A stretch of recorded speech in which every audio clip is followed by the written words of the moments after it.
Hello student, आप सब कैसे हैं?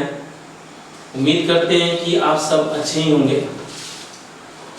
तो चलते हैं अब हम लोग अपने सवाल के पास। हम इससे पहले जो है ना टाइप 1 में जितना सवाल आता है सभी हमने बता दिए। अब हम लोग टाइप 2 के सवाल बताने जा रहे हैं। देखिए इसे कैसे कर रहे हैं। तो इसमें जो है ना देखिए ये हमारा सवाल रहा कि 1/√2 एक क्या है? अपरिमेय संख्या है। अब इसे हमको साबित करके दिखाना है। तो इसमें जो है ना कि सबसे पहले जो है ना हम मानेंगे माना 1/√2 परिमेय संख्या है। कौन संख्या है? परिमेय संख्या है। सेम करते हुए चलना है, कुछ नहीं चेंजिंग है।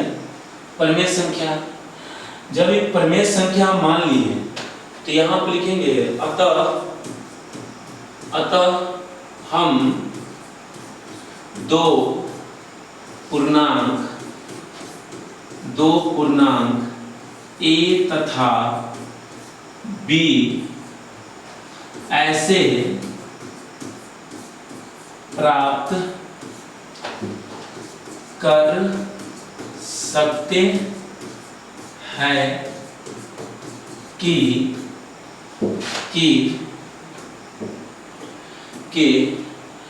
1/√2 बराबर क्या हो जाएगा? a/b। जहां आप कह सकते हैं जहां a तथा b सअभाज्य है। सअभाज्य है। अब a तथा b सअभाज्य यानी कि इसलिए a और b का कॉमन फैक्टर कितना होना चाहिए? तो आप बोलेंगे सर जने 1 होना चाहिए। तो देखिए अब इसमें जो है ना वर्क करने मत जाइएगा। अगर इसको वर्क करिएगा पिछले टाइप 1 की तरह तो आपको सवाल लेना फंस जाएगा। इसलिए इसको हम लोग वर्क नहीं करेंगे। आपको एक क्लास में बताया गया होगा परिमेय करने का, तो उसमें जो है ना वही चीज है कि यहाँ पर हम करेंगे। यहाँ पर लिख सकते हैं कि 1/√2 और जब परिमेय करेंगे तो जो हर में आता है तो उससे ऊपर नीचे हम लोग गुना करते हैं। तो देखिए यहाँ पर 1/2 से ऊपर नीचे हम लोग गुना करेंगे तो क्या आ जाएगा? बराबर में a/b आएगा। अब जब a/b आ जाएगा तो अब जो देखिए इसको ऊपर से ऊपर मल्टीप्लाई कर दीजिए और नीचे से नीचे मल्टीप्लाई कर दीजिए। तो आपको पता होना चाहिए कि √x इंटू में √x बराबर क्या होता है? x होता है।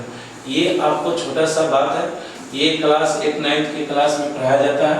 तो देखिए अब जो है कि इसको हम लोग क्या करेंगे कि ऊपर में क्या बचेगा? √2 और नीचे में √2 इंटू √2 है तो क्या लिखेंगे? सिर्फ 2 लिख सकते हैं। अब बराबर में क्या आ जाएगा? a/b होगा।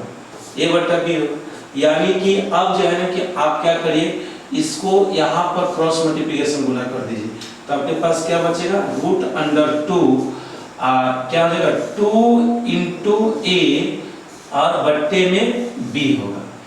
जब ये आ गया आपके पास सवाल आया, इतना हमने कैलकुलेशन करके लाए हैं। तो देखिए अब इसमें हम लोग क्या करते हैं। अब इसके बाद जो है इसमें जो है कि हम लोग क्या करते हैं देखिए तो यहाँ पर जो है ना लिख सकते हैं कि अतः 2a और b क्या है? पूर्णांक संख्या है। कौन संख्या हुआ? पूर्णांक संख्या है। अब ये पूर्णांक संख्या है तो आपको पता है कि पूर्णांक संख्या क्या होता है? तो परिमेय संख्या होता है। सभी पूर्णांक संख्या क्या होता है? परिमेय होता है। जब q ≠ 0 होना चाहिए। तो यहाँ पर हम लोग इसलिए कह सकते हैं कि 2a/b एक क्या हो जाएगा? परिमेय संख्या हो जाएगा। कौन संख्या हो जाएगा? वो परिमेय संख्या। अभी हमारा कौन संख्या हो गया? परिमेय संख्या। परिमेय संख्या है, सॉरी परिमेय संख्या होगा। तो इसलिए जब आपको हम कह रहे हैं कि यहाँ पर जो है कि जब ये हमारा परिमेय संख्या हो गया √2 भी हमारा क्या होगा? परिमेय संख्या होगा। तो यहाँ पर लिखेंगे कि √2 भी एक क्या होगा? परिमेय संख्या होगा। कौन संख्या होगा? परिमेय संख्या, परिमेय संख्या होगा।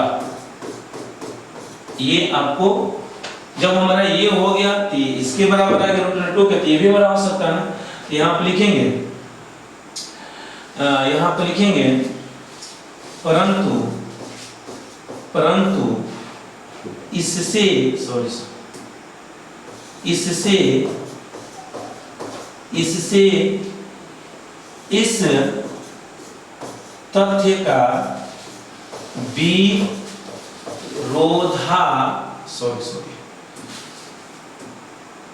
विरोधाभास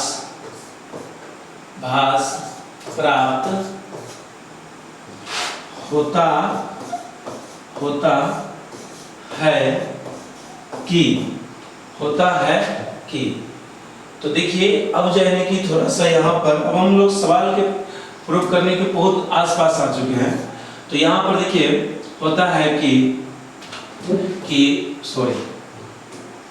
1/√2 एक परिमेय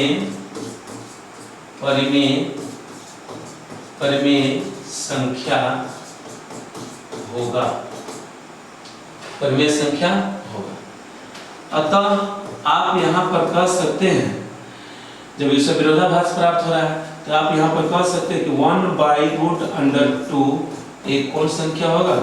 तो अपरिमेय संख्या होगा। कौन संख्या होगा? अपरिमेय संख्या, अपरिमेय संख्या,